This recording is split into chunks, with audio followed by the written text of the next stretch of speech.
गोल आपका ड्रीम हमारा। Welcome to electrical Mela. Welcome students. अगर आप CSBTU के डिप्लोमा इलेक्ट्रिकल के 6वें सेमेस्टर के छात्र हैं या उसके बैक का पेपर दिलाने वाले हैं या आपको यूटिलाइजेशन ऑफ इलेक्ट्रिकल पावर में पर्सनल इंटरेस्ट है और जिसकी वजह से आप उसको जानने की इच्छा रखते हो, तो ये वीडियो लेक्चर सीरीज़ आपके लिए बहुत महत्वपूर्ण होने वाला है, क्योंकि इस वीडियो लेक्चर सीरीज़ में मैंने CSBTU के डिप्लोमा इलेक्ट्रिकल 6 सेम के सिलेबस के अकॉर्डिंग जो 5 चैप्टर्स उसमें दिए गए हैं और उस सिलेबस में जितने भी कंटेंट है उसको मैं इस लेक्चर सीरीज़ में पूरा करूँगा। इस लेक्चर सीरीज़ को पूरा करने में मुझे लगभग 10 दिन का समय लगेगा और मैंने 7 दिन का डेडलाइन दिया हुआ है, लेकिन फिर भी कुछ बफर लेते हुए 10 दिन में मैं इसको कंप्लीट करने वाला हूँ। तो आइए देख लेते हैं कि कौन कौन से चैप्टर इसमें इंक्लूडेड हैं और कितने इंटरेस्टिंग चैप्टर्स हैं ये। तो सबसे पहला जो हमारा चैप्टर है इस सब्जेक्ट में, ये है principles of selection of electrical drives. Principles of selection of electrical drive. इस चैप्टर को पढ़ाने के लिए मैंने टोटल 9 लेक्चर क्रिएट किए हैं। साथ में 20 मार्क्स का इसमें पेपर में आता है ना। जो एंड सेमेस्टर एग्ज़ाम होता है CSBTU का, उसमें 20 मार्क्स का क्वेश्चन इस चैप्टर से अकेले आता है। दूसरा जो हमारा चैप्टर है वो है इलेक्ट्रिक हीटिंग सिस्टम। इसमें हम डिफरेंट इलेक्ट्रिक हीटिंग सिस्टम के बारे में पढ़ेंगे, जिसको मैंने टोटल 7 लेक्चर्स में कवर किया है और ये भी हमारा 20 मार्क्स का एग्ज़ाम में आता है। तीसरा हमारा चैप्टर है इलेक्ट्रिक वेल्डिंग सिस्टम। वेल्डिंग के बारे में सबको पता ही है। इस लेक्चर सीरीज़ में मैंने इलेक्ट्रिक वेल्डिंग सिस्टम को 5 लेक्चर में 5 वीडियो लेक्चर में कवर किया है। ये भी एग्ज़ाम में 20 मार्क्स का आता है। चौथा हमारा चैप्टर है इल्यूमिनेशन, प्रकाश, लाइट्स से रिलेटेड चैप्टर है। इसको मैंने 4 लेक्चर में कंप्लीट किया है और इसमें 25 मार्क्स का क्वेश्चन आता है। जी हाँ, ये लेक्चर के जो साइज़ हैं, मतलब कितने ड्यूरेशन का लेक्चर होगा, ये कम या ज़्यादा हो सकता है। जैसे कि इल्यूमिनेशन एक बड़ा चैप्टर है, ज़्यादा मार्क्स का पूछा जा रहा है, इसमें 4 लेक्चर है, तो इसके हर लेक्चर का जो ड्यूरेशन होगा वो काफ़ी लंबा होगा। नेक्स्ट जो हमारा चैप्टर है वो है चैप्टर 5, पावर फैक्टर इम्प्रूवमेंट। इसमें मैं आपको पावर फैक्टर के बारे में पूरी डिटेलिंग दूंगा और इसको मैंने 3 लेक्चर में कंप्लीट किया है। ये पूरा आपका 15 मार्क्स का आता है। तो अगर हम पूरा कैलकुलेट करें, पूरे को सम कर दें, तो टोटल 5 चैप्टर है हमारे यूटिलाइजेशन ऑफ इलेक्ट्रिकल पावर के सब्जेक्ट में, और जिसको मैंने 28 लेक्चर्स में डिवाइड किया हुआ है। और टोटल एंड सेमेस्टर एग्ज़ाम में, CSBTU के एंड सेमेस्टर एग्ज़ाम में 100 मार्क्स का क्वेश्चन पूछा जाता है। इस वीडियो लेक्चर सीरीज़ को मैं बनाने के लिए हर दिन 4 लेक्चर में रिलीज़ करूँगा। ठीक है, हमारे चैनल पर हर दिन 4 लेक्चर रिलीज़ करूँगा और वो जो 4 लेक्चर होंगे वो हर दिन आपको 7 दिन तक मिलेंगे और 7 दिन के अंदर मैं पूरे कंप्लीट कर लूँगा। साथ में अगर कोई एबनॉर्मल सिचुएशन होती है तो उसके लिए मैंने 3 दिन का बफर लिया हुआ है, तो अप्रॉक्सीमेटली 10 दिन में ये कवर हो जाएगा। ठीक है, तो इस तरीके से आपको सारा लेक्चर धीरे धीरे अवेलेबल हो जाएगा और 7 डेज़ के अंदर आपको सारा लेक्चर मिल जाएगा। चलिए हम थोड़ा डिस्क्रिप्टिव देख लेते हैं, हर चैप्टर को बारीकी से देख लेते हैं कि किस तरह से उसमें क्वेश्चन पूछे जाते हैं और उसके टॉपिक क्या क्या हम कवर करने वाले हैं। तो पहला जो चैप्टर है हमारे पास, principles of selection of electric drive system. इससे 20 मार्क्स का क्वेश्चन एग्ज़ाम में पूछा जाता है। तो क्वेश्चन किस तरह से पूछे जाते हैं उसको मैंने यहाँ पे अरेंज भी किया है, आप लोग देख सकते हैं। पहला जो क्वेश्चन है, classification of electric drive arrangement. दूसरा क्वेश्चन है, describe speed control methods of DC series and shunt motor. तीसरा है इलेक्ट्रिक ब्रेकिंग, विद्युत ब्रेकिंग एंड इट्स टाइप्स और उसके प्रकार। तीसरा है principles of selection of motors और drives. Fourth is requirement of mechanical load. Fifth is power transmission system. Next, starting of DC motor, जैसा कि आपने पहले भी पढ़ा होगा इलेक्ट्रिकल मशीन्स में, मशीन 1 में 4th सेमेस्टर में था, 3 point method and 4th point method. After that numerical for calculating starting torque and full load torque. when using star delta starters. Next is speed torque characteristics of DC series and shunt. ये सभी type के question exam में regular frequently पूछे जाते हैं। ये सभी ये जितने भी टॉपिक्स हैं, क्वेश्चन मैंने बताए हैं, ये सब प्रीवियस ईयर एग्ज़ाम के क्वेश्चंस हैं। तो बड़े ध्यान से देखिए, बहुत इंपॉर्टेंट है आपके लिए, क्योंकि कई बार ऐसे क्वेश्चंस दोबारा पूछे जाते हैं। 4 quadrant operation of a motor for driving a hoist load, जिसमें हमको हर क्वाड्रेंट में मोटर टॉर्क, लोड टॉर्क और स्पीड ऑफ मोटर के डायरेक्शंस को बताना है। साथ में इंडिविजुअल एंड ग्रुप ड्राइव, उसके मेरिट्स मतलब एडवांटेजेस एंड डीमेरिट्स, डिसएडवांटेजेस को एक्सप्लेन करना है। Load equalisation and types of motor suited for different applications, जैसे कि क्रेन्स में किस टाइप के इलेक्ट्रिक ड्राइव यूज़ होते हैं, कौन से मोटर्स यूज़ होते हैं, बहुत इंटरेस्टिंग हो जाएगा ये। पेपर इंडस्ट्री, इसमें किस टाइप के यूज़ होते हैं। इलेक्ट्रिक लिफ्ट आप मॉल्स में देखे ही होंगे, इलेक्ट्रिक लिफ्ट्स होते हैं, वहाँ पर किस टाइप का होता है। और प्रिंटिंग मशीनरीज में क्या होता है, आपको फ्लोर मिल्स में देखने को मिलेगा कुछ, है ना, जो वहाँ पर इलेक्ट्रिक ड्राइव सिस्टम और मोटर्स यूज़ होते हैं। टेक्सटाइल इंडस्ट्रीज़ में किस तरह से होता है। तो ये सब चीज़ों को हम बड़े डिटेल में इस वीडियो लेक्चर सीरीज़ में देखने वाले हैं। उसके बाद running characteristics of DC series motor. तो ये जो क्वेश्चंस थे ये रैंडमली अरेंज्ड है, तो इसको मैंने अरेंज करके एक चैप्टर के फॉर्म में इसको क्रिएट किया हुआ है। जैसे कि पहला जो चैप्टर है हमारा, इसमें जो पहला लेक्चर मेरा बनेगा, ये लेक्चर होगा रिक्वायरमेंट ऑफ मैकेनिकल लोड के ऊपर। ये जो कि पूछा जाता है इन क्वेश्चंस में इंक्लूडेड है, आप चेक कर लेना। सेकंड होगा concepts of electric drive and its types. Third होगा principle of selection of motor drive. याद रखिए, ये जो पीडीएफ होगा आपको डिस्क्रिप्शन में मिल जाएगा और इसी के अकॉर्डिंग सारे लेक्चर्स आपके 1 by 1 आपको मिलते जाएंगे। Next is power transmission system. Fourth is 4 quadrant operation and load equalisation.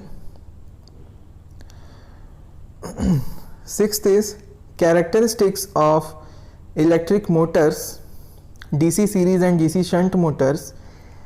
Seventh, starting of motors, DC motor का स्टार्टिंग, इंडक्शन मोटर का स्टार्टिंग। तो DC मोटर में 3 पॉइंट 4 पॉइंट मैथड्स हैं, ठीक है, और इंडक्शन में भी बहुत सारे हैं। डायरेक्ट ऑनलाइन स्टार्टर भी है, star delta starter, auto transformer starter, और उसके न्यूमेरिकल्स भी पूछे जाते हैं। उसके बाद हम देखेंगे speed controls. Speed control methods of DC and induction Motors बहुत ज़्यादा यूज़ किए जाते हैं स्पीड कंट्रोल फैसिलिटी होने के कारण डीसी और इंडक्शन मोटर को। उसके बाद इलेक्ट्रिक ब्रेकिंग और उसके टाइप्स। इलेक्ट्रिक ब्रेकिंग कितने टाइप के होते हैं, तो इस तरीके से हम टोटल जो लेक्चर्स कंप्लीट करने वाले हैं वो 9 लेक्चर्स हैं। तो इसमें इस चैप्टर को कंप्लीट करने के लिए हम टोटल 9 लेक्चर्स रिकॉर्ड करे हैं, ठीक है। 9 लेक्चर्स आपको इसके लिए मिलेंगे, जिससे पूरा आपका CSV2 का सिलेबस कवर होगा और साथ में प्रीवियस ईयर के क्वेश्चंस भी अवेलेबल हो जाएंगे। और आपको लैंग्वेज की कोई दिक्कत नहीं करनी है, इसमें हिंदी इंग्लिश जैसा एक नोट्स आपको मिलेगा। हर दिन के वीडियो के नीचे PDF नोट्स आपको मिल जाएंगे इसके। क्लियर है। सेकेंड चैप्टर जो हमारा, इसके बारे में थोड़ा डिस्क्राइब कर लेते हैं। Chapter 2 is electric heating system. ये टोटल आपका आता है 20 मार्क्स का। तो इसमें जो टॉपिक्स हैं वो क्या क्या है और क्वेश्चंस क्या क्या है, तो पहले मैं क्वेश्चंस बता देता हूँ। इसमें आया है working of direct and indirect arc furnace. Second is construction and properties of heating materials, cause of failure of heating element. And third is numerical regarding calculating the furnace efficiency. मतलब furnace की efficiency को calculate करने का numerical भी कई बार पूछा जाता है, तो इसको मैं बहुत अच्छी तरीके से आपको एक्सप्लेन करूँगा। Construction and properties of heating material, ये भी बहुत इंपॉर्टेंट है, ठीक है, जानने लायक चीज़ है। Principle of electric heating, advantages and disadvantages of electric heating system. Principle of electric heating मतलब इलेक्ट्रिक हीटिंग का मेन मुख्य प्रिंसिपल क्या है, सिद्धांत क्या है, उसके एडवांटेज डिसएडवांटेज, लाभ हानि क्या है, ठीक है, इलेक्ट्रिक हीटिंग सिस्टम के, वो देख लेंगे। उसके बाद है मोड्स ऑफ हीट ट्रांसफ़र, वो भी देख लेंगे, ठीक है, मोड्स ऑफ हीट ट्रांसफ़र। इसके बाद उसके टाइप्स हैं बहुत सारे, जैसे कि resistance heating, induction heating, dielectric heating, ये सब देखेंगे। इलेक्ट्रिक फर्नेस देखेंगे जिसमें कि आर्क है, direct arc, indirect arc furnace है। फिर अलग अलग उसके क्लासिफिकेशंस हैं हीटिंग मेथड्स के। उसके बाद ये सबसे जो इम्पोर्टेंट हो जाता है एजेक्स वाट फर्नेस, कई बार एग्जाम में पूछा गया है 10 नंबर के लिए, तो इसको भी बहुत अच्छे से मैं आपको बताऊंगा। High frequency eddy current heating, ये छोटा सा टॉपिक है, इसको भी देख लेंगे। यहाँ पर डाइलेक्ट्रिक हीटिंग में एक और क्वेश्चन आता है कि डाइलेक्ट्रिक लॉस का फॉर्मूला डिराइव करने आता है, और वो डाइलेक्ट्रिक लॉस होता है किन किन फैक्टर्स पर डिपेंड करता है, ये भी पूछा जाता है। तो इस तरीके से अगर चैप्टर 2 को मैं समराइज़ करूँ, ठीक है, तो मेरे पास कितने लेक्चर हो जाते हैं। पहले मैं सबसे पहले डील करूँगा advantage of electric heating over conventional heating methods. Second में प्रिंसिपल ऑफ इलेक्ट्रिक हीटिंग, ठीक है, और हीटिंग मटेरियल्स। साथ में लूँगा मोड्स ऑफ हीट ट्रांसफ़र के लेक्चर 3, ये हो गया कंप्लीट। चौथे लेक्चर में पूरा क्लासिफिकेशन दूंगा इलेक्ट्रिक हीटिंग मेथड्स का। उसके बाद 5th लेक्चर में आ जाएगा explanation of every type of heating, जितने भी टाइप मैं यहाँ बताऊँगा उन सब के एक्सप्लेनेशन और पूरे डायग्राम्स के साथ आपको बहुत अच्छे से समझाऊंगा। उसके बाद 6वें लेक्चर में आएगा आर्क फर्नेस, एजेक्स वाट फर्नेस, इसको भी पूरा डील करूंगा। इसके बाद हमारा जो 7वां लेक्चर हो जाता है वो है न्यूमेरिकल। तो जो आर्क फर्नेस, इंडक्शन फर्नेस के जो न्यूमेरिकल्स हैं इफ़िशियंसी कैलकुलेट करने के लिए, उसको पूरा डिस्क्राइब करूंगा मैं बहुत अच्छे से। तो इस तरीके से आपका 20 मार्क्स और कवर हो जाएगा। तो 40 मार्क्स हम कवर कर चुके हैं, और इसमें 7 लेक्चर और उसमें 9, तो 7 9 16 लेक्चर हमारा कंप्लीट हो जाएगा 4 दिन के अंदर। इसके बाद इलेक्ट्रिक वेल्डिंग का चैप्टर हम शुरू करेंगे। इलेक्ट्रिक वेल्डिंग के चैप्टर में जो क्वेश्चंस आते हैं, बहुत आसान सा टॉपिक है कि क्लासिफिकेशन क्या है वेल्डिंग प्रोसेस का, TIG MIG को डिटेल में बताओ, प्रोजेक्शन और स्पॉट वेल्डिंग को समझाओ, एडवांटेज दो, रेजिस्टेंस आर्क वेल्डिंग को बताओ, है ना, कार्बन आर्क वेल्डिंग और मेटल आर्क वेल्डिंग को बताना है, फिर DC welding set and AC welding set को बताना है, उसकी वर्किंग बतानी है ना, मशीन टाइप पूछता है, DC वेल्डिंग मशीन और AC वेल्डिंग मशीन को समझाइए। इलेक्ट्रिक वेल्डिंग एडवांटेज और डिसएडवांटेज उसका, है ना, principle of welding, electronic control of resistance welding, coated electrode advantage, ठीक है, effect of arc current, arc length. तो इस तरीके से आपके ये सब टॉपिक्स आ चुके हैं एग्ज़ाम में, ठीक है। और सिलेबस को देखते हुए और ये प्रीवियस ईयर क्वेश्चंस को देखते हुए मैंने कुछ ऐसा लेक्चर सीरीज़ के लिए बनाया है इसमें। तो पहला लेक्चर जो चैप्टर 3 इलेक्ट्रिक वेल्डिंग के ऊपर में होगा, वो होगा आपका principle of electric heating, advantage होगा उसका, डिसएडवांटेज एक्सप्लेन करेंगे। उसके बाद AC और DC वेल्डिंग सेट और उसके वर्किंग प्रिंसिपल्स और क्या क्या टूल्स लगते हैं वेल्डिंग के टाइम, वो सब होगा। तीसरा होगा जिसमें हम क्लासिफिकेशन देंगे पूरा, ठीक है, जितने भी वेल्डिंग प्रोसेसेस होते हैं, टाइप्स होते हैं, वो बताएंगे। चौथे लेक्चर में सबका एक्सप्लेनेशन देंगे, तो जिसमें इंपॉर्टेंट को बहुत अच्छे से बताएंगे, TIG MIG, carbon arc, metal arc, projection, spot, resistance and arc welding.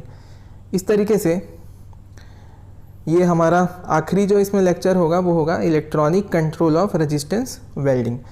तो इस तरीके से ये जो चैप्टर है ये आपका 5 लेक्चर कंज्यूम करेगा। तो ये 5 लेक्चर प्लस पीछे के 16, तो 21 लेक्चर पूरे हमारे हो जाएंगे, आपका 3 चैप्टर कंप्लीट हो जाएगा इसमें। इसके बाद जो नेक्स्ट हमारा चैप्टर है वो है इल्यूमिनेशन, क्लियर है। तो ये इल्यूमिनेशन का जो चैप्टर है वो 25 मार्क्स का आता है। अभी तक हम 60 मार्क्स कवर कर चुके हैं 3 चैप्टर मिला के। इल्यूमिनेशन भी एक छोटा सा टॉपिक है और इंटरेस्टिंग टॉपिक है, समझने लायक टॉपिक है, अच्छे से पढ़ने की ज़रूरत है। तो मैं आपको इस वीडियो में बहुत अच्छे बेहतरीन तरीके से आपको मैं बताऊंगा और नोट्स भी साथ में देता जाऊंगा। तो इलेक्ट्रोमैग्नेटिक वेव स्पेक्ट्रम, इसको और different terms used in lighting system, इसको हम पहले लेक्चर में रखें क्योंकि ये पहले जानना ज़रूरी है, तभी हम आगे की चीज़ों को समझ सकते हैं। फिर law of illumination, illumination on any surface due to light source. मान लो यहाँ पे मेरा एक बल्ब है और मेरा ये सरफेस है, ठीक है। तो अब इस सरफेस से मेरा कहीं भी किसी भी पॉइंट पर हमको क्या निकालना है, लाइट निकालना है, इल्यूमिनेशन निकालना है, कितना प्रकाश आ रहा है उसको कैलकुलेट करना है। तो उसके लिए डेरिवेशंस है, उसको हम क्या करेंगे, सेकंड चैप्टर में इंक्लूड करेंगे। साथ में कुछ न्यूमेरिकल्स भी एग्जाम में बार बार पूछे जाते हैं, वो इंक्लूड करेंगे। तीसरा जो हमारा लेक्चर होगा इसमें डिफरेंट लाइट फिटिंग्स को समझेंगे, ठीक है, स्ट्रीट लाइटिंग को समझेंगे और कई प्रकार के लैंप पूछे जाते हैं, जैसे sodium vapour lamp, mercury vapour lamp, तो ये बहुत ज़्यादा आते हैं, इस तरह के क्वेश्चंस को देखेंगे। उसके बाद जो हमारा चौथा लेक्चर होगा, इसमें हम scheme of lighting, polar curves और न्यूमेरिकल्स, रिलेटेड न्यूमेरिकल्स बहुत पूछे जाते हैं, उसको लेंगे। इस तरह से हमारा जो 25 मार्क्स इस चैप्टर का कवर होता है। तो 60 + 25 दैट इज़ 85 यहाँ तक पूरा कंप्लीट हो जाएगा। और 21 लेक्चर के साथ 4 और जोड़िए तो 25 लेक्चर हमारे कवर हो जाएंगे। तो अप्रॉक्स 6 दिन में हमारे 25 लेक्चर्स कंप्लीट हो जाएंगे। इसमें जो क्वेश्चंस पूछे जाते हैं वो है different terms, factors used in lighting, numericals on scheme of lighting, types of polar curves. इस तरह से कुछ क्वेश्चंस आते रहते हैं एग्जाम में। स्ट्रीट लाइटिंग है, आपका इलेक्ट्रोमैग्नेटिक वेव स्पेक्ट्रम है, टाइप ऑफ लैंप है, टाइप ऑफ लाइट फिटिंग है, सोडियम मरकरी लैंप है, प्लेन एंगल, सॉलिड एंगल है, फ्लक्स, लुमेन, इल्यूमिनेशन। दूसरे फैक्टर्स भी आते हैं जैसे कि यूटिलाइजेशन फैक्टर हो गया, MHCP, MSHCP, इस टाइप का क्वेश्चन आता है, लॉ ऑफ इल्यूमिनेशन। तो ये सारे कवर हो जाएंगे इन 4 वीडियोज़ में। फिर जो लास्ट हमारा चैप्टर बनता है वो है पावर फैक्टर इम्प्रूवमेंट का। ये है 15 मार्क्स का है। इससे जो क्वेश्चंस आते हैं, सेलेक्टेड क्वेश्चंस आते हैं।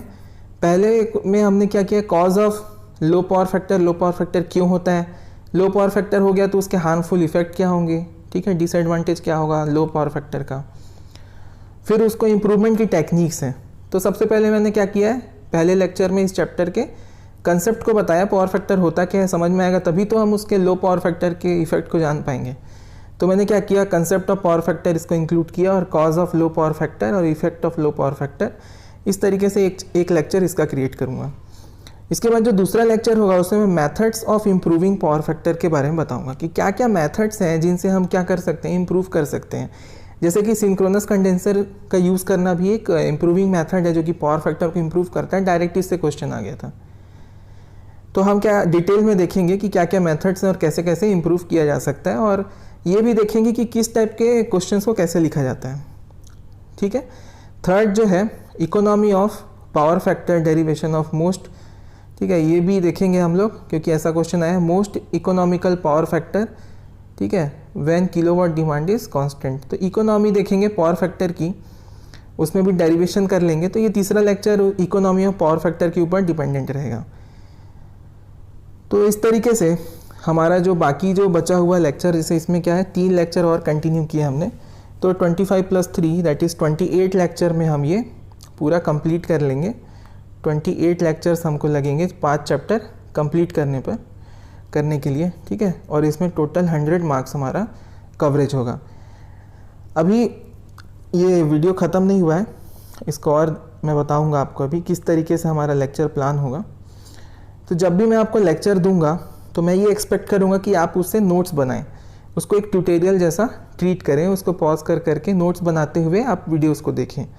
उससे क्या होगा कि आपके भी नोट्स प्रिपेयर हो जाएंगे और साथ में आप सीखते भी जाएंगे, आपको दोबारा पढ़ने की ज़रूरत नहीं पड़ेगी।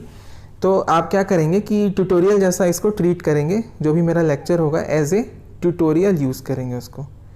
और जो भी आपके डाउट्स हैं तो हमारा टेलीग्राम ग्रुप है, टेलीग्राम ग्रुप में बना हुआ है सबका, ठीक है। तो वहाँ पर आप आके ज्वाइन हो जाएंगे टेलीग्राम ग्रुप में, आपको लिंक मिल जाएगा डिस्क्रिप्शन के अंदर, वीडियो का डिस्क्रिप्शन है, वहाँ पे आपको इसका लिंक मिल जाएगा डिस्क्रिप्शन में। तो इस तरीके से क्या होगा कि आप लेक्चर देखेंगे और आपको जो डाउट्स होंगे आप कमेंट में भी डाल सकते हैं। वीडियो के कमेंट को भी मैं रेगुलर देखता रहूँगा, और वीडियो के कमेंट के साथ अगर आप टेलीग्राम ग्रुप में ज्वाइन हो जाते हैं तो वहाँ पर भी आप सारे डाउट्स अपने पूछ सकते हैं। और टेलीग्राम ग्रुप में ही आप सबको असाइनमेंट्स दिया जाएगा, ठीक है। असाइनमेंट्स हर चैप्टर के कंप्लीशन के बाद असाइनमेंट्स दिया जाएगा, और ऑब्जेक्टिव एग्ज़ाम्स भी लिए जाएंगे, ऑब्जेक्टिव एग्ज़ाम्स। तो असाइनमेंट में आपको क्या करना होगा, अपने जो नोट्स आपने बनाए हैं हर वीडियो के एंड में आप नोट्स बनाओगे, ठीक है। तो उस नोट्स में रिलेटेड मैं कुछ क्वेश्चंस दूंगा आपको जो अपकमिंग एग्ज़ाम में आ सकते हैं, और कुछ सेलेक्टेड उस चैप्टर के कुछ सेलेक्टेड क्वेश्चंस को आप असाइनमेंट में बनाएंगे। साथ में हर चैप्टर के लास्ट में एक ऑब्जेक्टिव एग्ज़ाम रखा जाएगा जो ऑनलाइन आप अपने मोबाइल पर दे सकते हैं। तो इस तरीके से ये पूरा कंप्लीट करेंगे। और अगर आपको ये अच्छा लगा ये लेक्चर तो आप कमेंट करिए कि इसी तरह के लेक्चर आपको और चाहिए, है ना। और आपको किसी दूसरे सब्जेक्ट में भी लेक्चर चाहिए तो वो भी आप बता सकते हैं, क्लियर है। आपको अच्छा लगा तो आप इस वीडियो को लाइक करिए, सब्सक्राइब कर लीजिए, क्योंकि आने वाले सभी लेक्चर्स आपकी नोटिफिकेशन आपको मिलते रहें। तो आप सब्सक्राइब भी कर लीजिए और अपने दूसरे दोस्तों को जो इलेक्ट्रिकल 6 सेम के हैं, आपके दोस्त हैं जो कि CSVTU से रिलेटेड पॉलीटेक्निक कॉलेजेस में पढ़ाई करते हैं और 6 सेम में भी पढ़ रहे हैं और उनका भी UEP का एग्ज़ाम है, तो उनको भी आप बताइए। और जिनको पढ़ने की ज़रूरत है, UEP में जिनको इंटरेस्ट है, तो उनको भी आप बता सकते हैं। तो इस तरह से हम लोग पूरा सीरीज़ को कवर करेंगे। पूरा वीडियो देखने के लिए धन्यवाद। ठीक है, मिलते हैं आप अगले लेक्चर में।